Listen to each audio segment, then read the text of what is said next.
Hi, and welcome to Deer IQ, where smart hunting begins. I'm Adam Lewis, 20-plus year educator, 30-plus year deer hunter, untastefully seasoned outdoor writer, and I'm here to help you achieve what we all hope for, to be truly greater deer hunters. As we continue our series, The Legacy of Great Hunters, I interview Michigan's DNR deer specialist, Chad Stewart, and we get very candid about regulations, if they're working, and we discuss some potential fixes to perceived problems in Michigan. This was recorded several months ago, and since, Michigan has started an initiative with the goal of improving regulations, because we've admitted changes are needed. This discussion is still very valid and also might apply to other states in similar situations. Chad gives his take on my proposed changes, one of which he says is terrible. There's a lot in here, and I actually am sandwiching two episodes together because I felt this all needed to just be together. And if you want to get the most out of this podcast, we have a free journal to download and use with it. That's going to help. Okay, so here are the top look-fors or things to look for during this episode. What is Chad's take on if hunter opinions should be used in making regulations or just science from a wildlife agency? Why Michigan went to mandatory harvest reporting instead of surveys, and how this data can actually be used. Are tag sales and making money driving DNR decisions on regulations? Are liberal and long seasons working to recruit more hunters? Are youth seasons doing as advertised? And Chad's take on my proposed changes to it, and my proposed change for public land hunting, and Chad's reaction to that. And there's a lot more in there that we discuss, including revealing Chad's Deer IQ test score. So let's get to the podcast and up your Deer IQ. All right, I'm here with Chad Stewart. Chad, welcome to the Deer IQ podcast. Thanks, Adam. Appreciate you having me. Many of you may know Chad if you're from Michigan. He's probably a familiar name to a lot of you. If you aren't, you might not know the name Chad Stewart. Chad is with the Michigan DNR, and today we're looking at the specific topic of stewardship and conservation in our overarching theme of to be a greater deer hunter. And Chad, why don't you tell us a little bit about yourself? We're going to dive into some really, I think, interesting, nitty-gritty, some controversial topics, some hot-button topics here today. And I think these do definitely apply to people outside of Michigan who might be listening. But tell us a little bit about yourself, Chad, and just give us a background for people that do not know who you are. Yeah. So I guess I'll start with the present. My official title is Deer, Elk, and Moose Management Specialist for, like you said, the Michigan Department of Natural Resources. What that means is I have statewide responsibility for the policy and regulations that go into the management of all three of those species. And as you can probably imagine, in Michigan, 90% of that is white-tailed deer. A lot less emphasis on elk and even less on that on moose. So deer really drive a lot of my work. I've been in this position now for probably close to 9 years. And before that, I was in a very similar position in Indiana as their statewide deer project leader, deer biologist, for about 8 years. So all in told, I've been doing statewide deer management in the Midwest now for I guess about 17 years. Starting off, not sure what your audience is. If it's like most hunters, that's kind of how I got into it. I grew up in Pennsylvania. Traditionally, culturally, very similar to Michigan. A huge outdoor, state, and a lot of outdoorsmen. I grew up in a outdoor family. Hunting, fishing all the time. As I advanced through high school, I'm trying to figure out like what I wanted to be when I grew up. I thought, man, it would be really cool to go out and study, these things that I love to do. So I sort of naively got into the field of wildlife and fisheries science, thinking that I would be spending all my time out in the woods studying wildlife. And I realized pretty quickly once I got into college that so much of the work that you do is based around people. So, that was sort of an adjustment for me, but I, love deer, love wildlife, love, the hunting, fishing aspect. You love the idea of conservation for my family and my kids. And, even though I'm maybe not as much of a people person, I decided to stick with it just because I love the resource and have been in that way for ever since. So, yeah, grew up in the outdoor, world, and that's sort of what fostered my interest in helped guide my career path. So Chad's a hunter. He's a family man. He's a lot like most people, I would guess, out there probably listening to this, that are deer hunters.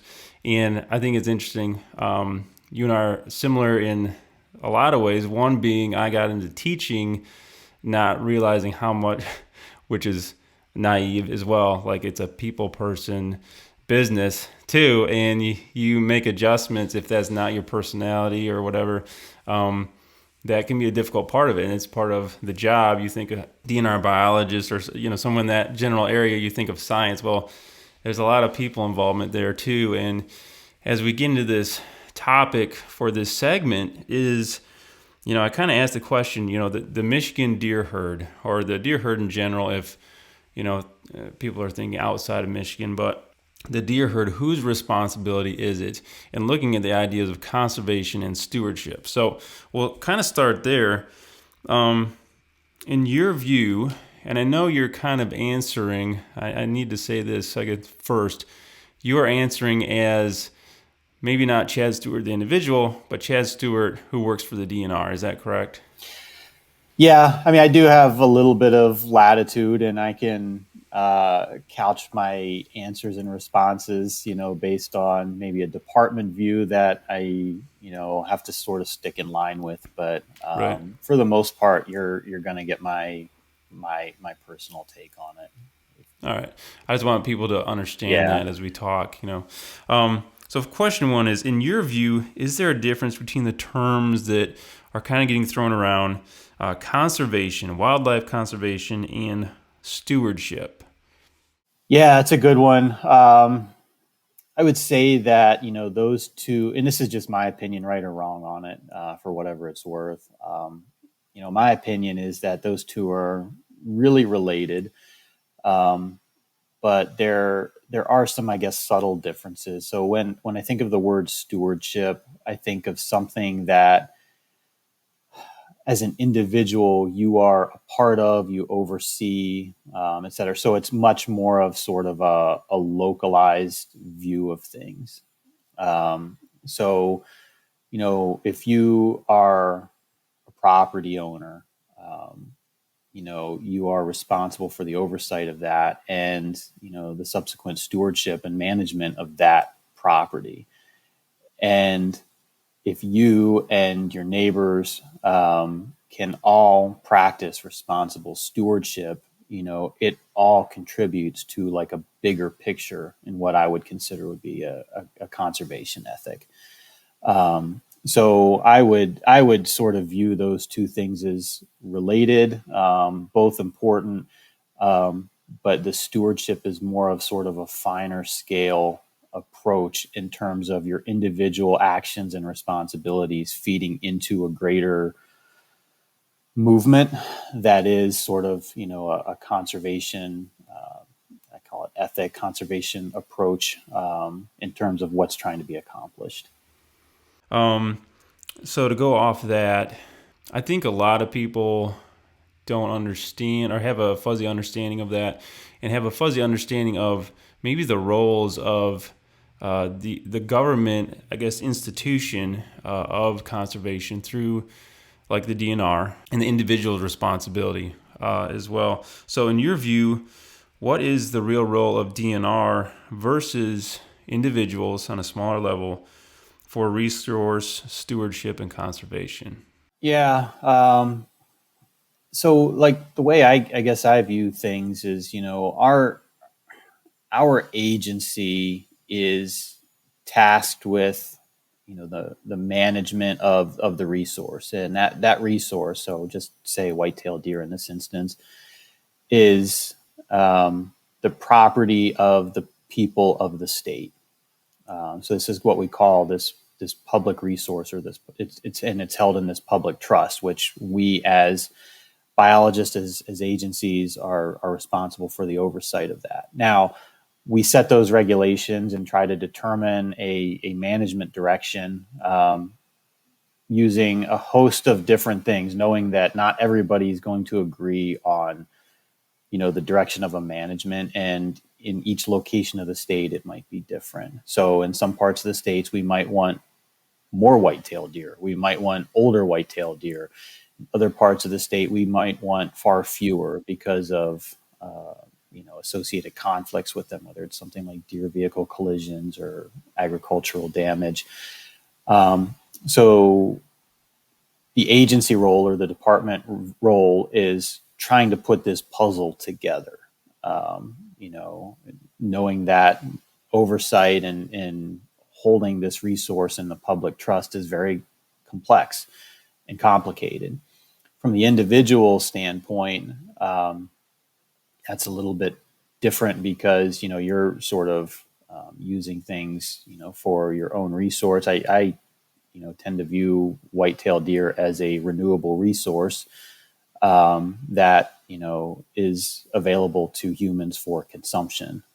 And I know not everybody's going to agree with that, but that's the family and that I grew up in. And that's, my own personal beliefs that this animal and this resource can be managed sustainably. And, there's a lot of value in doing so, and what that can provide to humans and the natural world itself. So, the recommendations placed by the agency moving forward, in hopes to be, heard and hopes to be trusted by individuals. And then they can make their own certain management, decisions based on those recommendations, knowing that the recommendation might be a little bit different in their corner of the world compared to what everything else looks like around it. So, perfect example, you might be in a county where we're saying we need fewer white-tailed deer, but your particular part of the county is pretty low on deer. That might apply to other parts of the county. So you might be trying to grow deer on your property where the management recommendation is to reduce deer in the overall county, and both things can be right. And that's the challenge sometimes with white-tailed deer management and resource management is, trying to get everybody on the same page in terms of scale, in terms of how things are operating in management. Because so many times the landowner is focusing just solely on like their immediate area or their section level information, and they could be very much right in terms of observing the trends that they have, but it also might be different elsewhere in the county, and which is the message that they're hearing from the department. So trying to balance those two things is often one of the biggest challenges from a communication standpoint. Yeah, I think it's important to step back and really look at, put yourself in other people's shoes in different positions. If you think about managing a whole state's resource, that's a really big, broad view. And to do that is difficult, right? And then you get down to the micro levels by county, by township, by square mile, areas. They're all very different. And that's where individuals come in, and there's sometimes some different clashes because I'm seeing this, but the state's saying this, and trying to manage all that is a huge task, right? But that's what the DNR is tasked with, right? Now, through regulations and laws, is that the main way in which you do that then? I guess keep a healthy deer herd. And maybe before we get into, I want to look at how regulations get set and the process for that and the reasoning behind certain regulations. But before that, maybe we just look at what is the Michigan DNR's stated goal for the deer herd. Yeah, so we have a deer management plan, and with that we have a stated goal, and it's basically, I don't have it in front of me to read it, but it's basically to ensure the sustainable management of a healthy deer population, with limiting the amount of conflicts that are available, to those white-tailed deer. So basically, it kind of boils down to keeping the deer herd in balance with the landscape, the environment. So is to show that it's not too overabundant where it's causing impacts to habitat or public safety, deer vehicle collisions, or monetary impacts like agricultural damage, while still providing a healthy and sustainable resource for hunters. So, and this is where I think people get off. They don't know or agree with the goal, maybe, of DNR. As far as I just understood what you said, it doesn't have maybe anything to do with age structure, or would that fall under the health of the herd? Like we want a certain age structure, or is it more broad than that? Just like we want there to be deer around, we want opportunities for hunters. At the same time, we don't want so many car deer collisions or crop damage that it is a negative thing on that end of the spectrum. Yeah, we actually don't have anything in our management plan, from a goal standpoint based on age structure. A lot of the impact and effort is placed on, numbers management. Certainly, I think we recognize that age structure, specifically, maybe a higher percentage of older bucks is desirable. Honestly, and that's how the population would uh, behave more in a more healthy manner as well. So it's not only desirable for hunters to see, 2.5, 3.5, even 4.5-year-old bucks, but we anticipate that the herd would be function a little bit better in those regards too. But there's no stated goal regarding age structure, and I know that can be certainly frustrating for a lot of folks, and I've had those conversations with those individuals. Right. So, looking at the process by which, and we'll try not to dig too deep into this, but what's the general process for coming up with a regulation and that becoming an actual regulation or law? What does that look like? And I know it's different for different states, but it's probably somewhat similar. Yeah, I think it's generally similar across states. I'll speak to Michigan's experience, and it's like I said, probably a lot of states, but I know not every state is like this. In that the Department of Natural Resources here in Michigan simply makes a recommendation on regulation. So how that recommendation is generated is, through analysis of data, preferably over time and not just looking at like 1 year's worth of data.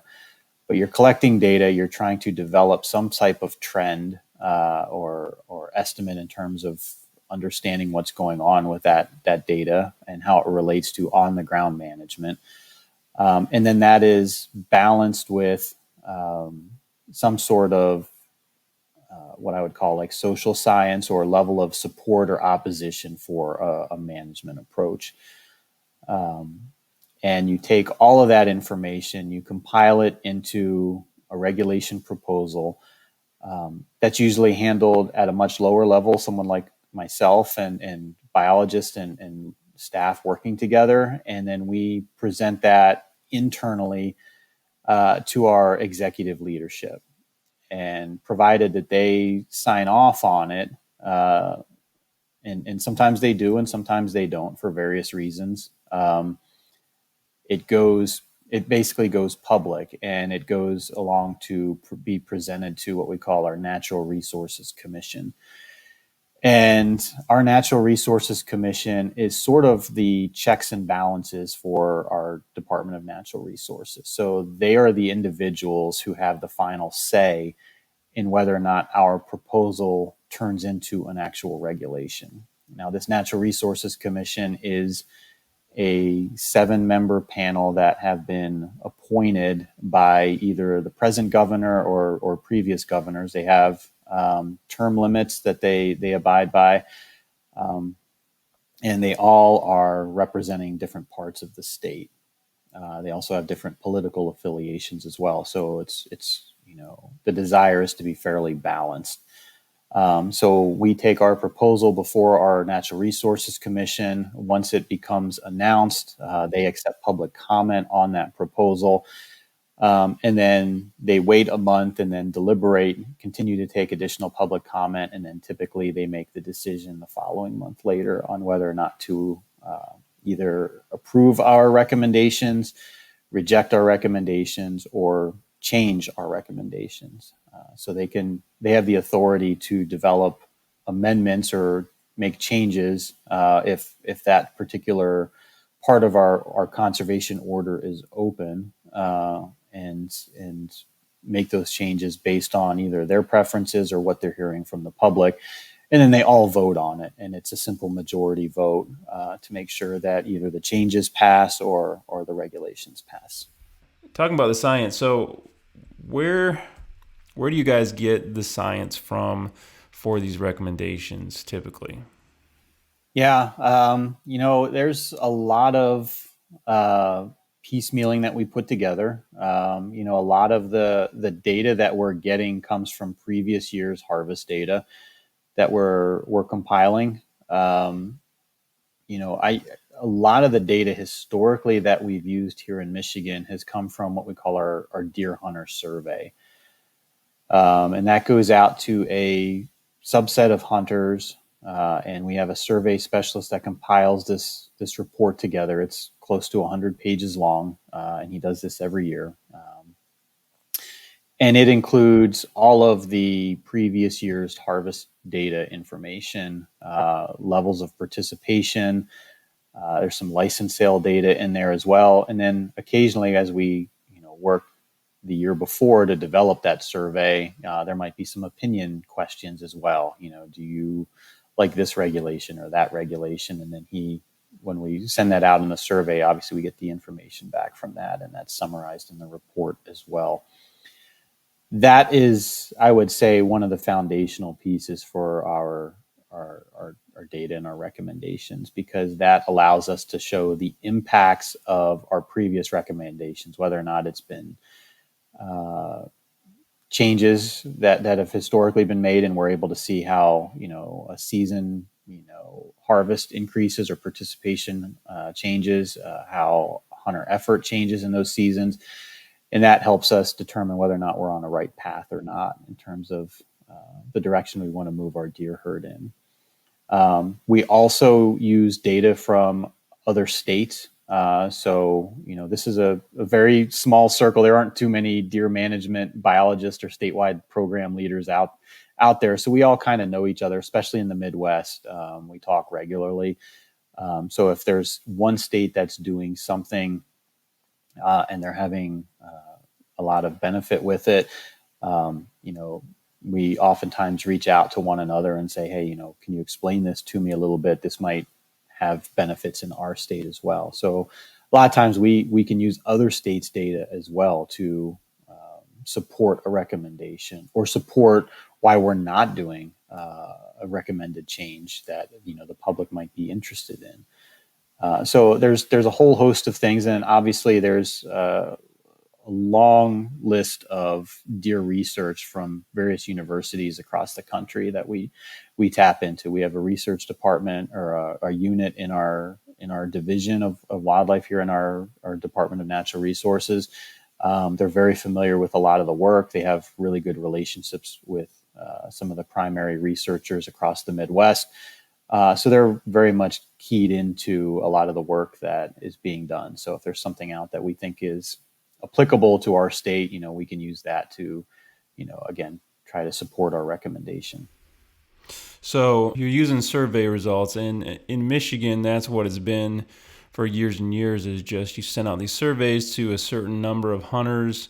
They may or may not respond, but you take the results of those to formulate your data to then drive decisions, right? Yep. And just this past year in Michigan, we started actual mandatory reporting of harvest, right? How do you see that changing things, possibly adding to, helping this science? Because I think a lot of people out there are saying, well, maybe these surveys are bogus, maybe the data is bogus or not very accurate, and so these decisions are getting made on a state level that doesn't reflect reality, and mismanagement of the herd takes place because of this faulty data or faulty way of collecting it or whatever it might be, right? So first of all, why do we make this switch?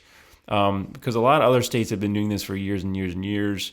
Why do we go from survey to that? And what do you foresee as that data, that changing about the data in our ability to make better decisions, maybe? Yeah, so the change did happen last year. We went to a requirement for reporting of deer. The reason we started moving in that direction, one was that logistically the door opened up for us to do that. We have a brand new, what we call licensed vendor, and one of their pitches, was to offer this, program, this online harvest reporting program, with the contract. So that was certainly appealing to us. But I think more importantly, I've heard the criticisms of the surveys historically. I don't agree with them, but there is merit in that our response rates have been declining on those surveys. And what happens is when your response rates start to decline, you're getting less and less of a percentage of the population, and which means that your degree of uncertainty starts to increase. So, there's still statistical validity behind our surveys, but the confidence intervals around it start to increase, which basically means if you're not, keen on statistics, if you have what we call wide confidence intervals, you have a greater level of uncertainty, because while that estimate is in the middle of that confidence interval, that estimate could be anywhere within that confidence interval range. So hopefully that makes sense. So I think, moving towards this mandatory harvest reporting, one of the benefits right away, and maybe you saw this, Adam, is that the timeliness of the data coming in is so much faster than sending out a survey at the end of the year, getting that information back from hunters, entering the data in, analyzing it, and completing the report. Typically, someone would be asking me in February, how did the deer season go? And I would just kind of shrug my shoulders and be like, I don't know. I think it went okay, but we don't really have the data to back that up yet. We have to wait for June or maybe even July till the survey report's done. And it's almost too late for that next year at that point. Yeah, a lot of times we're making regulations at this time of year to get ready for this coming year, because we have to have everything finalized. It has to go be formulated. It has to be communicated into the data, and then it has to go into our hunting and trapping digest, which takes time for printing, and we need that done by typically August or September, when the first deer season start to begin. So we're working on deer regulations in midsummer, and we're only getting back last year's data at midsummer too. So there is valid criticism in that we're almost always a year behind with everything that we've historically done. Now, I would argue that in most cases, 1 year is not going to make a difference in terms of what's happening. But there are instances where it does become important. Say if we have like an epizootic hemorrhagic disease outbreak in southern Michigan, that's going to impact our total deer harvest, and that might necessitate change historically that is not captured in that given year. So the timeliness of the data that's coming in through this mandatory online harvest reporting piece is really important. And I think it's also a really good communication tool because people can see these results now in the middle of the season as, deer harvest, it starts to slowly tick up. They'll start to see that, wow, this was a really good weekend comparatively. And then we can talk about that, year to year in terms of, wow, we're 5% up, we're 10% down from last year. So I think this gives a lot more confidence in the data that we're getting. It also opens up a lot more opportunities because as this information's coming in, we can parse it out in so many more different ways. We can tie harvest now to different license purchases, which we've never really been able to do before. And so that's important.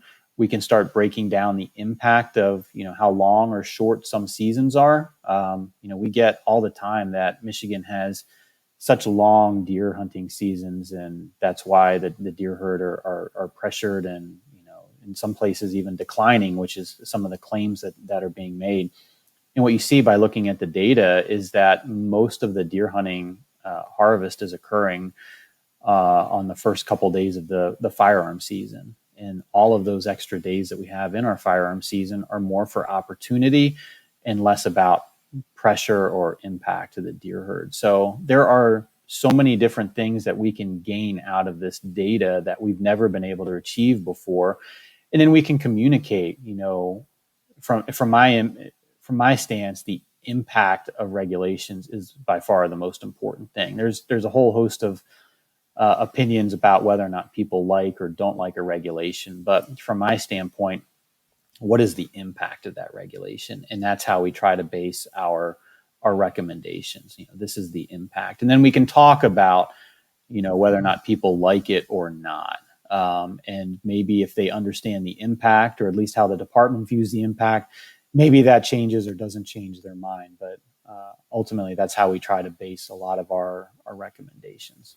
Interesting. You mentioned that's good information, and again, I think it's important that people really understand how regulations work, how this management works, especially on a broad scale, and that participating in this is helpful. I think the unhelpful thing, which I see a lot, and it's a big temptation, is to just kind of stay in your bubble. You might complain about stuff without fully understanding it, first of all, and then without participating, right? And so as a steward, I look at a steward at an individual level. What can I do to participate, to help? And you mentioned a few minutes ago the idea of public opinion being part of these surveys and part of the regulations. So how much is it actual science versus public opinion or personal opinion, which may be wrong, right? Let's just be honest here, right? I might have ideas that are completely off about the deer herd or how to manage them, but if I have a loud voice, so what would you say to somebody in just the idea of, if somebody says, oh, this should be all science driven versus someone, that's has an opinion that may or may not be valid, how much of each is involved? And is that a good or bad thing? What's your take on that, Chad? Yeah. So trying to be smart with how I'm saying some of this. I think that from a department standpoint, we can't bring just recommendations forward to the commission with, we think this is going to happen, or we believe this is the case. We have to have some sort of tangible, I don't want to say proof, but I'll say support that, what we're doing is going to, in fact, do what we claim it's going to do. That was a lot of do's. So you're talking like the science behind it, like, yeah. So if we do this, we should get this result. Yes, and we need to show that support. We need to show our work. And if me as a biologist, us as a department aren't showing that work, then we absolutely start to lose credibility. So that's important to do. Now, it's a difficult time to be a scientist, just in the world right now. because there's a lot of distrust with science, and that's a whole other topic for a whole other show. And I don't know if I'm, qualified to be on that show, to be honest with you. But there is a lot of government distrust. There is a lot of distrust in science. And, from an individual standpoint, I would say that it is important, not as necessarily as an individual, to sort of participate in these surveys, because chances are your one response to something is not going to move the needle on everything. And I'm just kind of being honest with you on that. Like, I had someone come up to me the other day or had a public comment and basically said, I can't believe the DNR doesn't ask me, what I observe in my own backyard. And it's like, you as an individual, it doesn't matter what you observe in your own backyard, because you're just one person. And if we make a recommendation off of one person, we're not doing our job of sort of taking the whole picture into account.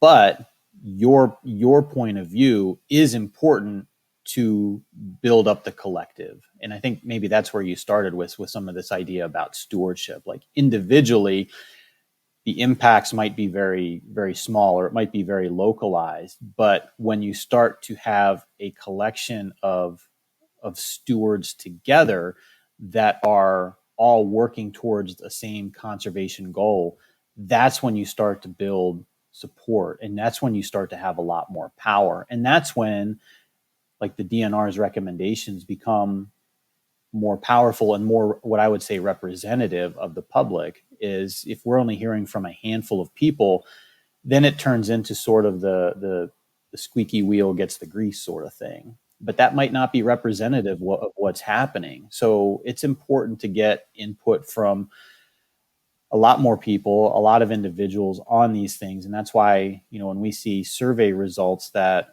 or survey response rates that are down around 30%, it's incredibly disheartening, because it's becoming less and less representative, and it's compromising some of the quality of the data that we're getting when we're having such small levels of participation included. Yeah. So if my individual, email to you or survey response isn't going to push the needle, then what would you suggest to a person that is concerned about getting involved as to how they can push that needle to help the state? Because bottom line is, the state is made of people and our representatives represent us, but it can seem like there's a huge disconnect. And a lot of times people feel like, well, and I'm guessing, the lack of survey results is the feeling that, well, it doesn't matter what I say or do, they're going to do whatever they want to do, right? So what would you suggest to people about actually getting involved in a positive and actual way that they can and make a difference, I guess? Yeah.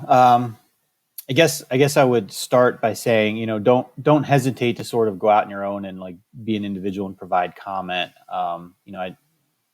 I hope it didn't come across that we don't want to hear like one person's and we're only listening to groups. I had one guy reach out to me last winter with an idea, and he was not affiliated with any group, and thought it was a good idea. Thought it made a lot of sense, and that was actually a regulation that just recently got passed. So there's one instance where one individual did make a difference. What was that regulation, real quick? I'm curious. Yeah, no, that was the idea to take more than one deer in the youth season. We had a historic bag limit of one deer, and he's sitting there saying, like, it would be great if my kid could, shoot a doe, and then still go out and hunt for a big buck. I'd love to shoot, or like, that might be the only weekend she gets out and she's got multiple tags available to her. Can we do that? And it's like, yeah, I don't see why not. And it was actually leading towards, I think a lot of youth hunters were probably being very selective towards bucks that year, that weekend, because I think like 3/4 of our harvest is antler driven. And we're just trying to get kids to be successful in that season. So, that was just an idea that he came up with. I thought it made a lot of sense. And And I think the commission certainly agreed on it because it now passed. But getting back to your original point, Adam, trying to get involved with various organizations, like it or not, if you provide comment to our Natural Resources Commission and say that you are there on behalf of 100 people, 200 people, 1,000 people, whatever, it holds more weight when those comments are being made. They're going to listen to it more clearly rather than just showing up and saying, I don't like this and I don't think you should do it. That if the data doesn't support that, then that may or may not sway the commission. But if you're up there and saying, we've got this collection of people, in this conservation organization, we're noticing something that really needs addressed in our area. And here are a list of people in our organization and they all support the same thing. There is power in numbers. So to try to be much more involved in finding like-minded individuals, there's weight in that, and there's value in that, and that's this again. Maybe this is the theme of our talk here, is sort of like the sum of all parts is greater than the individual type thing.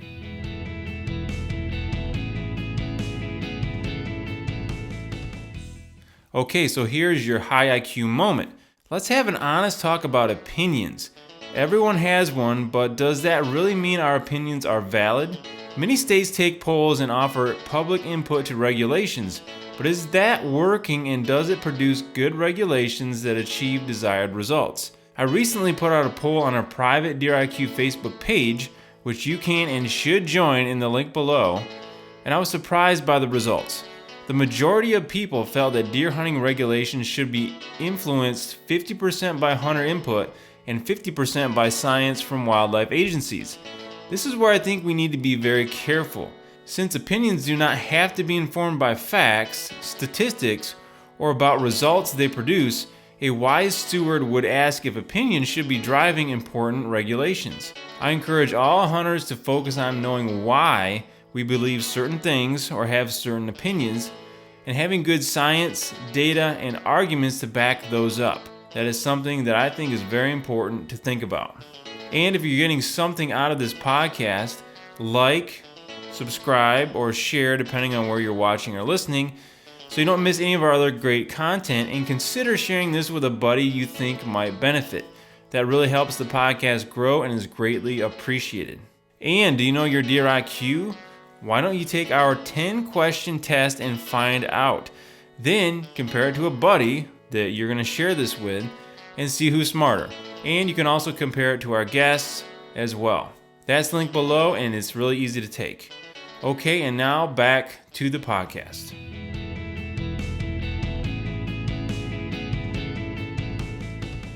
All right, Chad, so now let's dig into, I have some specific things that have been on my mind. I've heard people talking about these a lot. Maybe they're a little hot button topics. And so I want to throw out some things on specific regulations, and then I'll get your take on it. So you can kind of be the judge of, is this a good idea or not? Maybe give me on a 1 to 10 scale, 1 being a terrible idea, 10 being the best idea you've ever heard. And maybe the chances of this becoming a regulation, right? One controversial thing that I was listening to another podcast a while back, and I don't listen to many, but you were on it, and you mentioned this, so I'd like to get your response on this one, because this is one of those things that I've heard a lot out there. And so I think it was the Bowhunter Chronicles podcast. You mentioned that in Michigan, deer and deer hunting and selling of licenses is kind of the football of sports, meaning it brings in the money, where these other areas that you still have to regulate and oversee don't bring in the money like deer hunting does. First of all, is that an accurate summary or quote? Yeah, I think what I was thinking more of like a college sports program, especially one of the like a major university. You've got the football program that's all people are talking about, but that the money that's being brought in to that athletic department through that football program is going to support those smaller programs, like the lacrosses and the field hockeys that are not drawing 100,000 people on Saturday game days, and keeping those sports going. Deer is kind of the same thing with conservation. There's so much interest and so much of an eye on white-tailed deer management, and obviously a lot of the licenses that are being sold and the revenue generated from licenses is being distributed to other different conservation endeavors, that would otherwise not be able to have support without white-tailed deer. Gotcha. So in Michigan, we sell 2 buck tags, or hunters can buy 2 buck tags. It's also, I've looked at research and things, and I think you mentioned this, that not that many people, I don't know the exact percentage, but a very low percentage actually shoot a second buck. We also have now a late doe season, and we have a muzzleloader season beyond gun season. We have a lot of seasons in Michigan, and it's also, I think, stated that these other seasons, like late doe season, very few deer are taken, right? And so if deer hunting is the kind of cash cow to bring in the money to fund the DNR and everything they do, what would you say to people that draw this conclusion that it appears like, well, we're making decisions based on money and selling tags, maybe not the health of the herd and the deer herd in general? What would you say to that? Because that's what it appears on the surface, just to be honest, for a lot of people. Sure. I guess I would say that if we were requiring a different license to be used for every one of those seasons, then I think there would be some merit with that criticism. That way, you're almost treating, going back to the sports reference, you're almost treating each season like a single game entry that you need a ticket or a license to get into.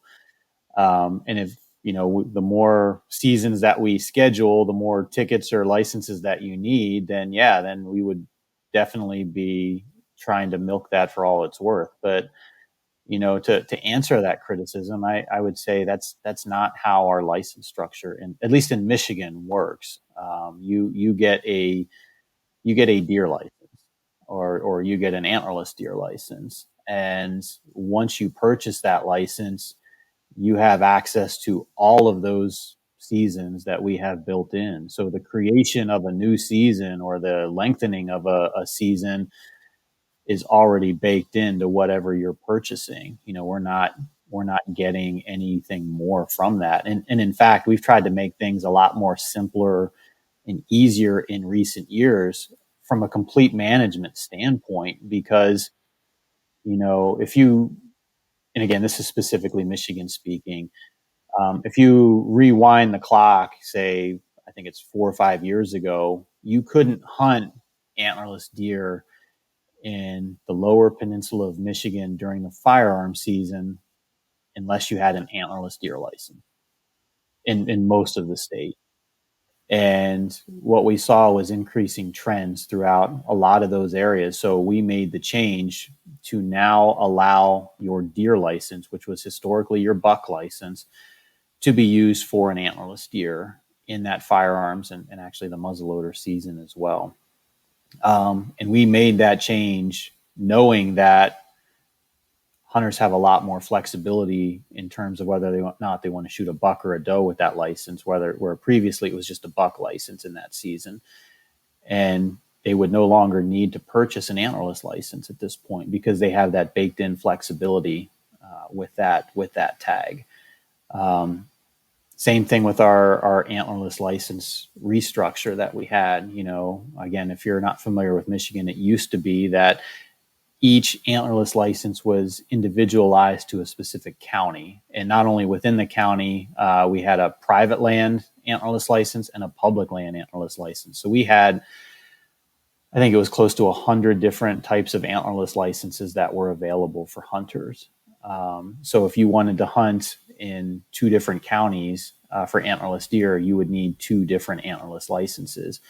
And we completely changed that. We made our antlerless license what we call universal. So you can just go out and hunt antlerless deer, and you can go between management units. You can go between actually public and private land at this point. So, for those that are criticizing, I would say, we definitely need to have money coming in. That's the part of the point of having a hunting season, is to generate revenue to sink back into conservation work. But I think some of our more recent examples show that it's more about management rather than making money. Okay. Do you think so? I understand what you're saying with we're not selling different licenses for these different seasons, and so we make 10 seasons instead of 1, and we make 10 times as much money. But do you think having liberal seasons, and a lot of people would consider these liberal seasons, Right. we have a 2-week gun season where other states have a weekend or 2 or 1 week, right? It's during the rut. Other states don't do that. We have a late doe season. Like, all these things got added in my lifetime. Yep. The youth season, there's an early doe season, all this stuff. But so we're not selling more licenses for each season, but do you think the liberalness of it is, I guess, encouraging people to then buy? Because there's kind of a psychology there too. So I think one could argue that, well, if I've only got 1 weekend to hunt, I'm not going to buy the tag, or I'm not going to buy 2 tags. But if I have this huge long season or extended season, now I'm going to buy more licenses. I think that's an argument too, that people would make. Yeah, maybe. I mean, I would say that our data certainly doesn't support that. The more the more seasons that we seem to be adding, to provide at least opportunity for hunters to go out, we're seeing fewer and fewer hunters. And now that's more of a national trend. I think most states are seeing a decline in hunter numbers, but we're certainly not seeing a retention of hunters or a increase in hunter numbers based on our season dates and lengths. I think your question from a management standpoint is an interesting one, because I've had conversations with colleagues about this. Basically, the longer seasons that you make, and I would agree with your take that we have pretty liberal seasons here in Michigan. It On one hand, it provides a lot of opportunity. So if you are working on a certain weekend, or you're on call or something, and you just can't get out, and it just happens to coincide with a short week, then you're probably going to miss out on some hunting opportunities, maybe for that year. But by having these longer liberalized seasons, chances are you'll be able to, at some point, to get out and hunt and participate. So those liberal seasons are great for opportunity, but again, from a management standpoint, maybe they are also sort of giving this sort of false sense of security for hunters, and that you go out on day 1 and day 2, and it's like, it's still early in the season, I've got 12 more days to go out. But then the next weekend is a torrential thunderstorm that comes down, and you don't want to go out, and then something happens where a kid has to go to urgent care for some reason, and then all of a sudden, when you thought you had 12 more days to hunt, you're down to a half day or maybe no more days, and then you didn't fill your tag when you could have filled that tag early on the season, but you were much more selective because you had this baked in notion that, I've got a lot more time available to me. So that has come up, and I think there's some interesting things to explore there. One of the things that's really challenging, though, is once you provide a lot of opportunity for hunters, it's really tough to walk that back. Yeah, once you open the gate, Yep. the floodgate, it's hard to push it back shut. You mentioned hunter retention there, and that's a huge topic, I think. It kind of segues into another one I want to talk about, which is youth season. But we're seeing around the country that, the numbers of hunters are declining. I personally think that's a natural thing just because of the baby boomer bubble is gone. A lot of those baby boomers that hunted and grew up hunting are just not there anymore. But how do we retain hunters? So my question is, how are we doing at that? What are some of the things we're trying to do? And I want to talk about youth season a little bit and give you some ideas I've had, because I think the idea of, to get back to this, there's a psychology, I think, that really gets involved in the effect of regulations. And you mentioned the idea of, if we have this really liberal season, long season, it almost dilutes the value of the season, in my mind, right? If I have this short window, I make that a priority, and it means a lot more to me than if it's so long that I just take it for granted, and it almost maybe does the opposite of what I want it to do, to where I won't make that a priority, and I just lose interest in something that is always there, always available, or too available. Talking about the psychology of it. So talking about hunter retention, what's working and what isn't, on a broad perspective in that, or don't we even know, like, the solution to that? Yeah, I mean, I think I'll go back to kind of what your original statement was, which I agree with. I think the decline in hunter numbers that we're seeing right now is largely, and I don't think you said it this way, and I don't mean to put words in your mouth, but it's largely cultural, in that, we've got a large number of, the baby boomer generation that has already gotten out of hunting. And within, 10 to 20 years, certainly that generation is going to be out of hunting completely. And the swell behind it, and I can't remember all the, Gen X, Gen Z, what millennial, whatever it is, they're just not there in the same numbers as the baby boomers were. So, this is just my opinion, and I'm not a recruitment, retention, reactivation specialist. Someone else might have a far more informed and intelligent opinion on this, but I think our view on this should be, we should be happy that wave of baby boomers came through and sort of buoyed everything, and reframe how we're going to be moving forward, knowing that those numbers are never going to come back, at least in our lifetime. It's just not happening. So, the focus or emphasis moving forward is, how do we maintain the numbers of, whatever I said, Gen X, Gen Z, millennials that we have currently, and not cause further erosion of hunter numbers or decline, because I don't see us in Michigan ever getting back to, close to 1 million deer hunters. And, as we were 25, 30 years ago. Like, I think that ship has sailed.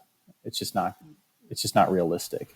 As far as hunter retention, is that why youth seasons have been put in? Like, what's the reasoning, I guess? Because Michigan didn't have a youth season till, I'm not sure exactly when they started that, but youth seasons have become a big deal in a lot of states.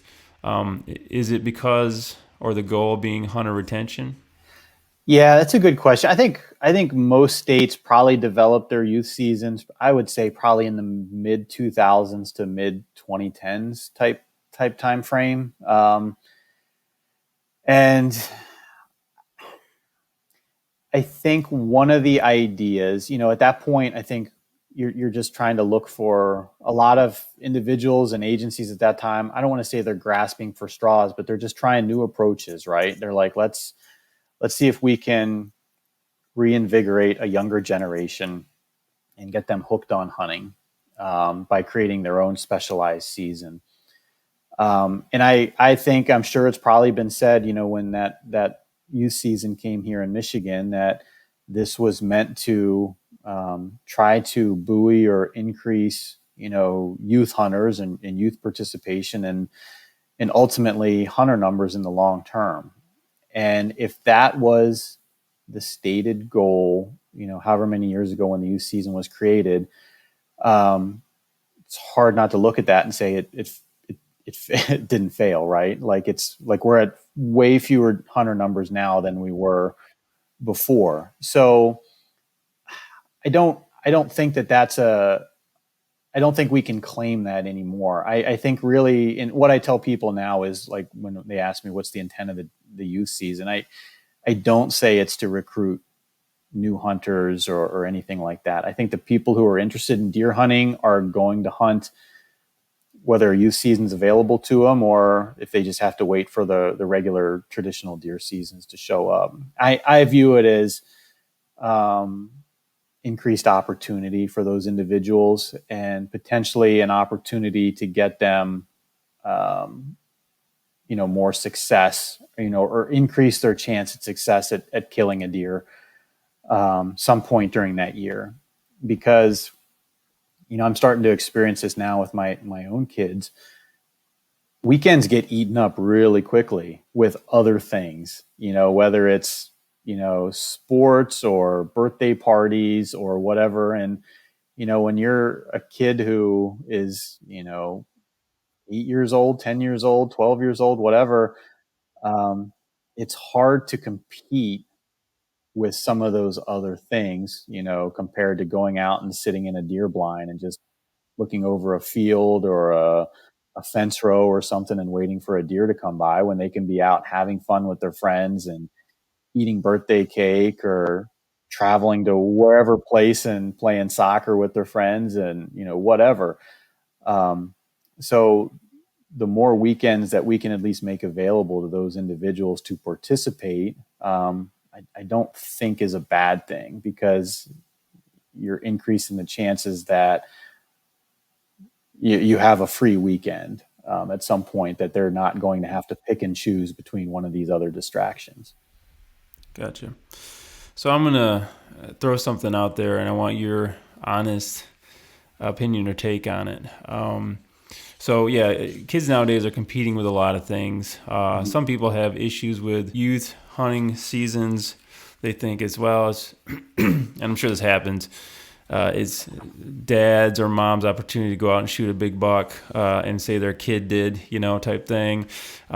Because at that time of year, usually these are earlier than normal seasons. Yep. Deer tend to be on summer patterns. Yep. You're seeing big deer, which you much easier, right? They're kind of dumb at that time of year. I can shoot one possibly year after year, sometimes in velvet, and that is easy for me compared to later on. And I shoot the biggest buck of my life. A lot of these kids do. They shoot these big bucks. The question then is, in what I would say is psychologically, that actually does not make me want to continue into hunting season. Into more the traditional hunting seasons outside of youth season. Because if I can go and shoot the biggest deer of my life fairly easily early in the season, there's nothing more to draw me into that. But putting a limit on, almost like reverse APRs, like a child can only shoot, or a youth hunter can only shoot something with 3 on a side or less, right? They can't shoot these big bucks. They could shoot a doe, but not a larger mature deer. And that gives them some reason to want to continue to go into the normal seasons.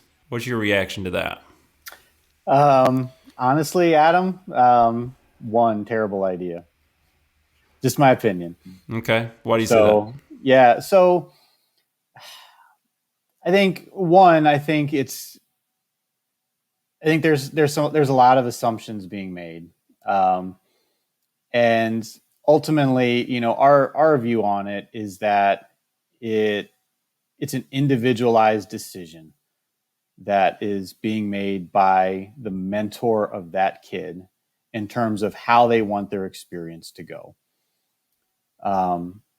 And we, as more experienced hunters, in a lot of cases, I think value that same level of freedom. We want to be able to pick and choose what we can shoot. I'm envisioning a scenario where you've got a 14-year-old out there on youth season, and yeah, you've got this great deer that shows up, easily, say 140, 150 class deer, the one that most people I think would be very happy to take. And you've got a mentor telling that kid, no, it's not okay for you to shoot that deer. But in 2 weeks, when the mentor, pick up a bow, I'm now okay to shoot that deer because I'm just older. Well, that youth could pick up the bow in 2 weeks in the normal season and hunt that deer. You could, but you're right, they could. And it's tough because we just talked about how difficult it is to get youth hunters out there and participating. And I think it's just, you're right. It can be. I just think that it sets a bad precedent. So the other part of that is, years ago when we had a lot more check station deer coming in, the number of yearling bucks that were coming in from youth season was actually higher percentage than a lot of the other seasons that we have. And I don't have the data to cite off the top of my head, but basically it indicated that hunters participating in what we call our Liberty hunt or our youth season are more likely to shoot a yearling buck than some 4.5 or 5.5 year old whopper buck, compared to someone, the deer coming in through archery or firearm season. So yes, I mean, everybody picks up the newspaper and sees that, this, 8-year-old girl shot this 170 class deer. And it's like, did she really shoot that in youth season, or was it her dad, or whoever her mentor was? We try not to have regulations to account for illegal activity that may be happening. Our view is that if that mentor doesn't think, or it might ruin that individual's experience long term, then they can make that guidance on them because they know that kid better than the state does. I could also make the argument that if a kid is experiencing a success at shooting a bigger buck earlier in the year, that might naturally lend itself to the passing of smaller bucks as they mature and get older, as they get into hunting and get out of their eligibility for youth season. And that might speed their track up on quality deer management a little bit more than, someone else who's just trying to get, all right, I got to shoot a buck. I've been doing this for a couple of years. I'm just going to go out and shoot a spike or a 4-point, which is totally fine in my book. But I think a lot of experienced hunters are hoping to get to the point where people are voluntarily passing those younger bucks, because they know that if we can get a sort of a groundswell of support for that, then you're going to start seeing more mature bucks, and you're going to have a lot more of an exciting hunt in your future. And I would argue that a kid that's already experienced that early on and might not, they might be pushed along that path a little bit faster. So, I hate to disagree with you so strongly, no, it's fine. But I think that's where these conversations hold a lot of value. And, it's just two people sitting around talking and sharing different views. And I don't expect I changed your mind on it, but that's okay. I think part of it is just having the conversation about it. Yeah, and that's totally fine. I think we need to have these conversations. One question I have with that, though, we talk about the data, like data-driven or science-driven decisions and regulations. And I have a reason why I think what I think. I think it's a psychological type thing. I guess I could do research on that, right?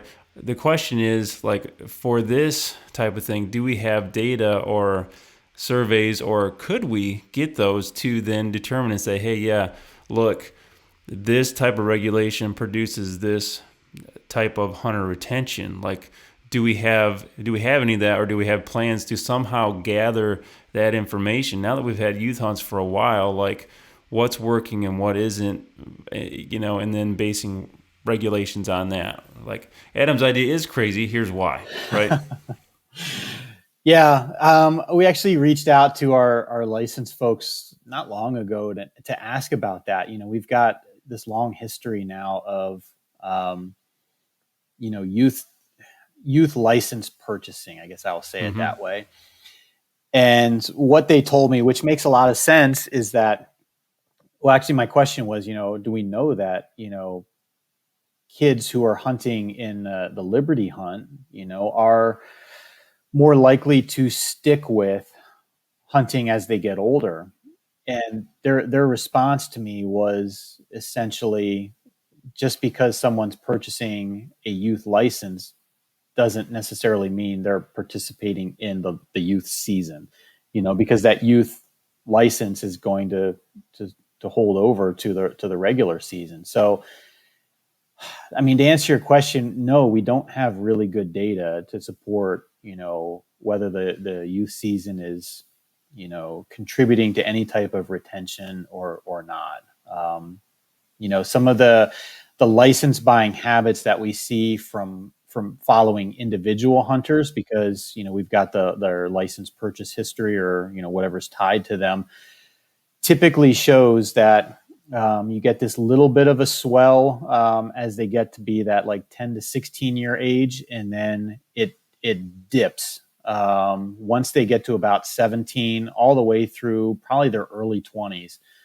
You get a dip in participation, and you think about it and it makes sense. You got kids that are entering into high school, eventually going away to college. There's, they're early in their career, professional careers, trying, or, building up their own, um, you know, um, reputation, as a worker, as a professional, whatever you want to say it. So hunting is the one thing that sort of slips away through that critical time frame. And that's pretty consistent over time with what we see, that when there's a mentor available and they're really young, it's easy for them to go out. When they're in their late teens, early 20s, we tend to see a dip in participation, and then they might pick up back again. And that's why so many of these recruitment and retention efforts have started to focus more on sort of like middle-aged people who have never really gone hunting before, or hunted when they were younger and are trying to get back into it. So many of the recruitment retention efforts that occurred, early on in like the early 2000s, 2010s, was focused on youths. And what they found out was youths don't go hunting unless they have a mentor that's willing to take them out hunting. So they're not independent. They need Correct, some yeah. sort of individual to support their effort. Whereas if you can get out and hook a 25-year-old or a 28-year-old, and they get suddenly interested or enjoy, going out and hunting and learn, and it's not so overwhelming for them to get introduced to it, they can go out on their own and hunt. And, the benefits, are likely better, because it's not contingent on someone taking them out. So there's been a lot more effort on sort of this, I think they call it like adult onset hunting, to try to get more people involved at that age, because it's direct, it's impactful, it's more meaningful, rather than a kid who has yet to go through a lot of changes and relies on a mentor early on. Gotcha. Yeah, that makes sense. And I would be interested in knowing if there's like some sort of data you can get for that. I think that would be, my opinion, beneficial. Like to just help, whether it be a survey or something like that, to try to figure out what's working and what isn't. Sure. All right, let's move on to another one. This is universal one. This is not just Michigan one. States on public land have rules about trimming and cutting, shooting lanes, things like that. They have rules about, Michigan does at least, I'm not sure about every state, but about screwing things into trees, right? Tree steps, different climbing methods. And what do you know the reasoning? This might predate you. I don't know. Do you know the reasoning behind not being able to screw things in trees, not being able to trim really anything in your hunting location? Yeah, it definitely predates me. And to my understanding, so much of like government regulation is that it's easier to prohibit something than to like sort of easily define what it is, right? Um, so I think there's a lot of discretion. So when you talk about screwing things into a tree, um, I think some of the intent of that is that hunters don't forget, and I think we've probably all done it. We've all put like some sort of hook in our tree to hang our bow or something, and then you climb down and then you just kind of forget about it. And what happens is, if you forget about it long enough, the tree continues to grow and it sucks that thing in.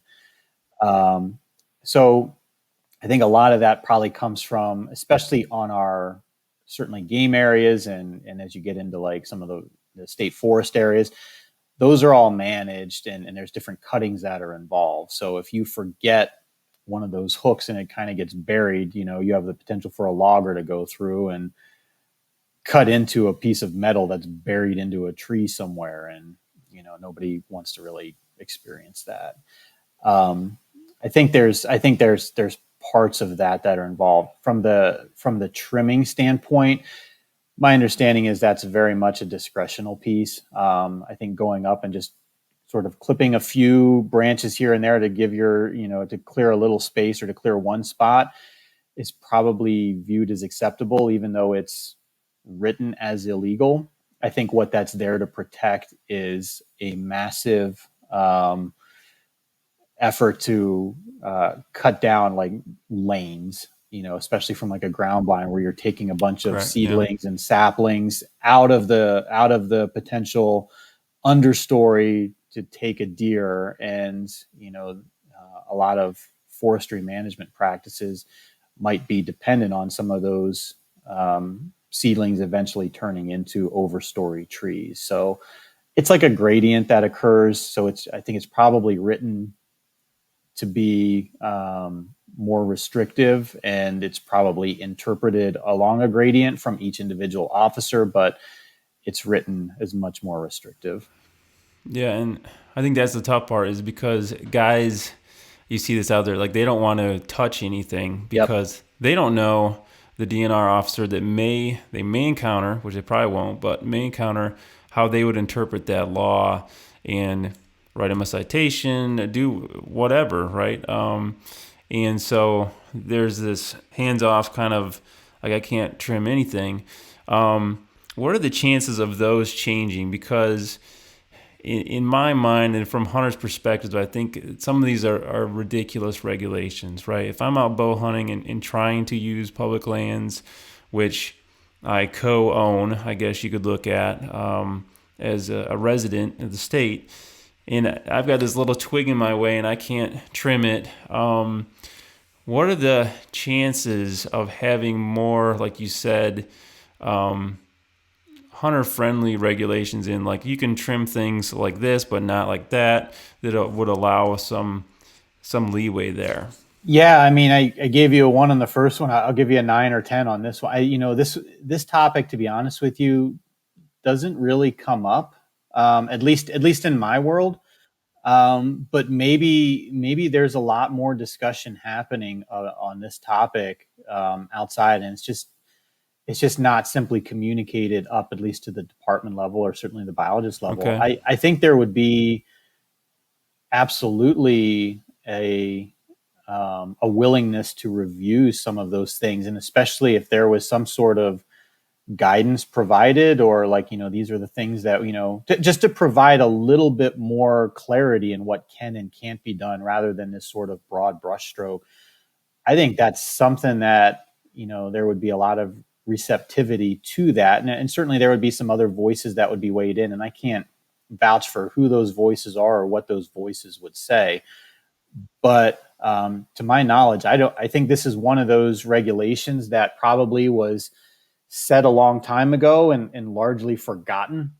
So you don't really hear a whole lot about it now, but there might be an opportunity to revisit and potentially redefine some of that language to make it a little bit more opportunistic for hunters. And honestly, I think one of the one of the arguments that probably could be made is, us as a state have been talking about ways to manage deer, try to, and in many cases, reduce deer numbers. And here's an opportunity where someone can say, listen, like, give us a better opportunity by just being able to trim a couple branches so we can Right.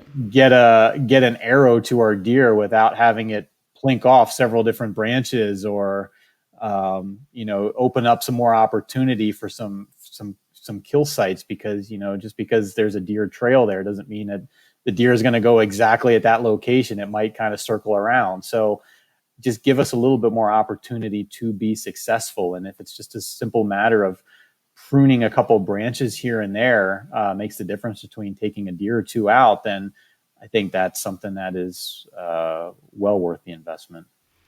Well, that's good to hear, Chad, because kind of was, I'm sure you're probably aware of it, is there's been a huge push, I'd say, last 5 years of guys into public land hunting. And so this is a huge opportunity, but it's something that's come up. I've noticed a lot is all these YouTube channels and guys like, oh, we can't, do this or that. And people are coming out with products now to, instead of a little bow hook that you can just screw into the tree, they're coming out with these crazy products to somehow hang your bow. And it's like, yeah, can we get some common sense regulations that allow for some of these things that aren't hurting the environment, they aren't hurting trees, right? And they allow for hunting, and they make it more conducive to hunting and people wanting to get out there, which is one of the things too, like the idea of hunter retention and all that, just some common sense stuff. So that's good to hear. And if you guys are listening out there, something to talk to your DNR about too is maybe changing some of these regulations, and again, being a voice for some common sense things that help hunting in general. So, all right, well, thanks for your feedback on that one, Chad. So in Michigan, we have different zones for gun season, right? We have the shotgun zone, we have the rifle zone, and again, probably one of those old regulations, but now we've had so many advances in straight wall cartridges. Even just this last year, we got the 450 Bushmaster, we have the 350 Legend, now there's a 400 Legend, there's a 360 Buckhammer that just came out, all these straight wall cartridges for states that have limitations, and these things, can shoot 250, 300 yards. It seemed to be, and can outshoot rifles like the 30-30, right?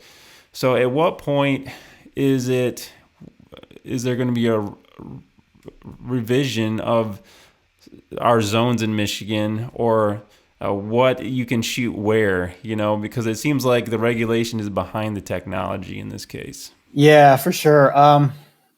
Full disclosure, we've had some of those discussions internally, and again, full disclosure that it was sort of a mixed bag of support and opposition, at least within our agency, in terms of whether to expand rifle use into our southern Michigan zones. And then there were some individuals who were a little bit more concerned about what that would lend itself towards. Again, I try to focus on data as much as I can with trying to make recommendations and impacts. And for me, the classic case on this topic actually happened right after I left Indiana. I think there was a legislative bill that was passed that authorized the use of specific calibers of rifles to be used in that state. So Indiana was historically a shotgun state, moved the needle a little bit towards some of those straight wall cartridges like you just rattled off, with defined, bullet measurements in terms of what would qualify and what wouldn't. And then a legislator passed a regulation that just named specific calibers that would be legal. I can't remember what they all were. 270, 308, whatever. Anyway, so when regulations are passed through the legislature, basically the game agency has to adopted. It's different than going through their own commission, which is much more of sort of a back and forth and can be revisited once something gets adopted by the state legislature.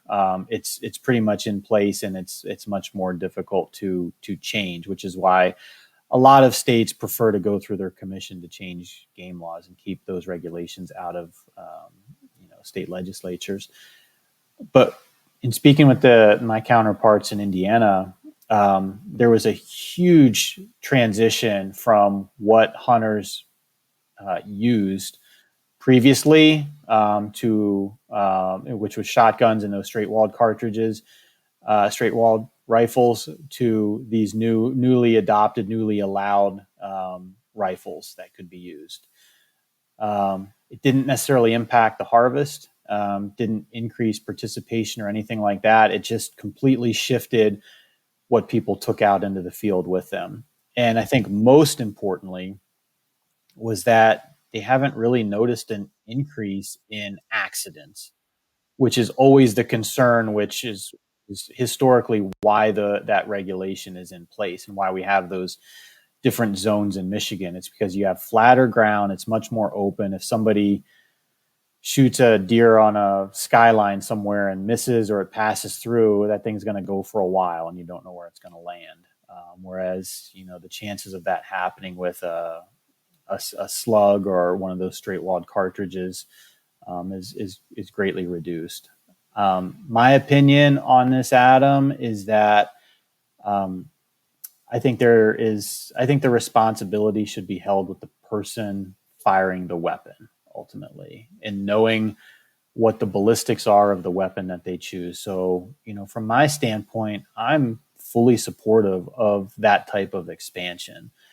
Opening the window for that weapon to be, those weapons, rifles to be used. And I think their responsibility doesn't lie with the agency, but would lie with the individual if something were to go wrong. And maybe I'm in the minority on that, but I don't see a need to restrict the use of those rifles in this habitat any longer. So do you see, just to clarify that, so do you see the shotgun and rifle zones changing, or just continuing, but we do allow these cartridges in the shotgun zone that are straight wall? So you just kind of keep rolling with it. And so this is, again, just strictly Michigan speak here. I don't see those zones changing, right, at least immediately. I told you my preference, but I also told you that, I'm not king of deer regulations, right? Like that, I do, like, what I say goes. Like, I am a voice in the room, and I like to think that my voice has a little bit of weight, but there are other voices in the room as well. And I don't think there's universal support for changing what that zone looks like, or the allowance of rifles below that, what we call our limited firearm line here in Michigan. So will it be like that forever? I don't know. Probably not, but I don't know. So I try to base things off of any data that I have, and data that I see from at least Indiana shows that this can be accomplished safely. And then that would open up some more opportunities for hunters to use different types of equipment to take their deer. Gotcha. Yeah. Well, thanks for the insight on that. I kind of want to wrap up this segment here. And earlier, Chad took what we call the Deer IQ test, which is a test that individuals can take. It's available on our website. And you should, if you're listening, go out there and take this test. It's a 10-question, I'd more call it a quiz, right? And so our expert here, Chad Stewart, took this test. He doesn't know the results yet. I do not know the results. He's sweating there. It's kind of funny. It's kind of funny how people react to this. But the big reveal, Chad got an 8 out of 10, which actually is pretty good. I don't want to talk specifics of the questions here because I don't want listeners to know. That's actually pretty good. You missed numbers 5 and 6 if you remember what those were. But it's a pretty overall, I'd say, challenging quiz. Again, I made it, and did research to make it. So if I took it, blindly, I'd probably get like a 4 or 5. So that's actually pretty good. So it's a short quiz. Go ahead and check it out yourself if you're out there listening. But Chad, you did pretty good. So I appreciate that. I was worried about it. I was sweating it. All right, and now for your high IQ takeaways and challenges. What are you doing to be involved in your state's regulation making in a positive way? How can you get involved? How can you up your education on deer in general so you can have better informed opinions and make positive changes to those around you? Signing up for our newsletter and becoming a member of our private Facebook group would be a great first step. Both of those are linked below. And next time we'll be wrapping up our legacy series with some challenging takeaways, how we can potentially improve hunter recruitment, which is plummeting across the nation, and possibly we'll have a surprise guest. You won't want to miss that, and I'll see you then.